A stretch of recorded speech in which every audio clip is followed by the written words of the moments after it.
Hello Pisces, Sun, Moon, Rising, and Venus signs. Kamusta kayo? Sana po'y nasa mabuti kayong kalagayan. Welcome back po sa Star Tarot.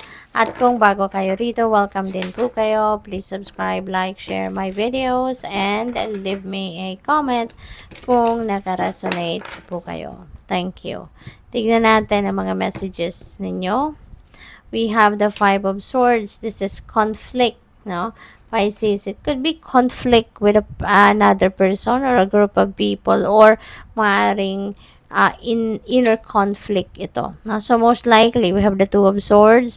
Maaring meron kayong decision making na kinakaharap. The Lovers also is about decision making.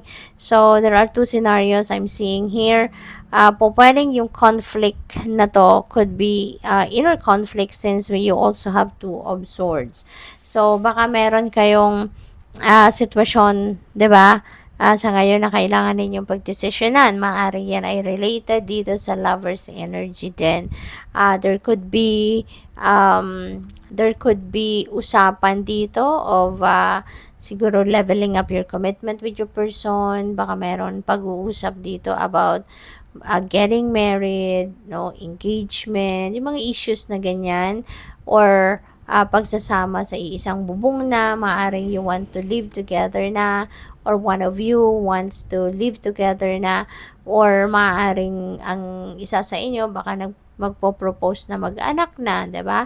Maaring gano'n, no? Yung mag-ano na kayo, magsimula na kayo ng inyong pagbubuo ng pamilya. So, maybe along those lines ang pinag-uusapan ninyo rito, and maybe yan ang kinakagulo ng isip mo, because maybe you are not, parang you are caught unaware, kasi maaring wala pa yan sa isip mo, baka hindi yan yung priorities mo, kaya ngayon tinitimbang-timbang mo ang iyong sitwasyon, what you are going to do, what is going to be your answer, diba? Or kung hindi man, baka kung single pa kayo, baka marami din kayong manliligaw, ano? Baka marami din ang interesado sa iyo romantically, maraming nagpaparamdam, so maaring yun, sumasakit din ang ulo ninyo kung anong gagawin ninyo, sino ang pipiliin ninyo, or kung mamimili kayo sa kanila, hindi ba? So maaari din na ganun ang sitwasyon ng iba sa inyo rito, kaya naguguluhan kayo, 'di ba? Na kayo na maaaring yung gusto ng puso ninyo hindi approve ng isip ninyo, kaya lalong magulo, 'di ba? Lalong nalilito kayo sa ngayon, Pisces. Possible din, no, Pisces, it is also possible na yung conflict na to could be conflict with the person. Since we have Lovers energy, maaari na nagkakaroon kayo ng hindi pagkakaintindihan ng inyong person. Kung kayo ay nasa isang relationship na, baka meron kayong away, diskusyon ng inyong person, at maaring yun ang nagpapagulo ng isipan ninyo. So that is also possible. But yeah, this is reading for the collective, so there may be some energies dito na magra-resonate sa inyo, merong hindi. Kaya kunin nyo lang kung ano yung sumasakto sa inyong sitwasyon. So to overcome, you first have to climb. That's true, 'di ba? Kunyari, may problema, 'di ba? Paano ninyo masusolusyonan ang problema if you are not even thinking how to solve the problem?